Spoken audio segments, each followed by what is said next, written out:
সোমবার সকালে রাঙাপানি এবং বীজবাড়ি স্টেশনের মাঝে ভয়াবহ দুর্ঘটনার কবলে পড়েছিল শিয়ালদহগামী কাঞ্চনজঙ্ঘা এক্সপ্রেস। সরকারি সূত্রে খবর, এই ঘটনায় 8 জনের মৃত্যু হয়েছে। তবে দুপুর 12:30টার কিছু পরে দুর্ঘটনাগ্রস্ত 4টি বগি বাদ রেখে ঘটনাস্থল থেকে ছেড়ে দিয়েছে ওই কাঞ্চনজঙ্ঘা এক্সপ্রেস। রাত 1টা নাগাদ সেই ট্রেন শিয়ালদহ পৌঁছবে। রেল সূত্রে জানানো হয়েছে, এই দুর্ঘটনায় 8 জনের মৃত্যু হয়েছে।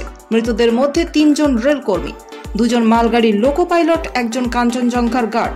বাকি 5 জনের পরিচয় জানা যায়নি। নতুন গার্ড নিয়ে চলতে শুরু করেছে ট্রেনে রয়েছেন 1293 জন যাত্রী। তাদের খাবারের ব্যবস্থা করা হয়েছে রেলের তরফে।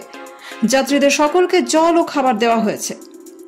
দুপুর 12:40 নাগাদ দুর্ঘটনাগ্রস্ত ট্রেনটি ঘটনাস্থল ছেড়ে শিয়ালদহের উদ্দেশ্যে রওনা দিয়েছে বলে জানিয়েছেন রেল। পূর্ব রেলের মুখ্য জনসংযোগ আধিকারিক কৌশিক মিত্র বলেছেন, বড় কোনো দুর্ঘটনা ঘটলে এত তাড়াতাড়ি ঘটনাস্থল থেকে ট্রেন ছাড়তে পারে না, তাই আতঙ্কের তেমন ব্যাপার নেই। এই রেল দুর্ঘটনার কারণে অন্যান্য একাধিক ট্রেনের রুট বদল হয়েছে বলেও জানিয়েছেন কৌশিক মিত্র। 12510 গুয়াহাটি বেঙ্গালুরু এক্সপ্রেস আলুয়াবাড়ি, বাগডোগরা, শিলিগুড়ি হয়ে আসছে।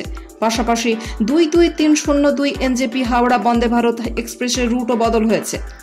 15962 কামরূপ এক্সপ্রেস এবং 13148 উত্তরবঙ্গ এক্সপ্রেসও নির্ধারিত রুটে আসছে না। রেল দুর্ঘটনার পর একাধিক স্টেশনে হেল্পলাইন নম্বর চালু করা হয়েছে। দুর্ঘটনাগ্রস্ত কাঞ্চনজঙ্ঘা এক্সপ্রেসের যাত্রীদের খবর পেতে হাওড়া, শিয়ালদহ, কাটিহার, আলুবাড়ি, ডালখোলা, কিষানগঞ্জ, শামসি, বারসই সহ বিভিন্ন স্টেশনে হেল্পলাইন নম্বর চালু হয়েছে রেল। এদিকে কাঞ্চনজঙ্ঘা এক্সপ্রেসের দুর্ঘটনাস্থল পরিদর্শনে যাচ্ছেন মুখ্যমন্ত্রী মমতা বন্দ্যোপাধ্যায়। সকালে দুর্ঘটনার খবর পেয়ে এক্স হ্যান্ডেলে উদ্বেগ প্রকাশ করেন মুখ্যমন্ত্রী। তারপরই জানা যায়, রাঙাপানি দুর্ঘটনাস্থলের দিকে রওনা হচ্ছেন তিনি।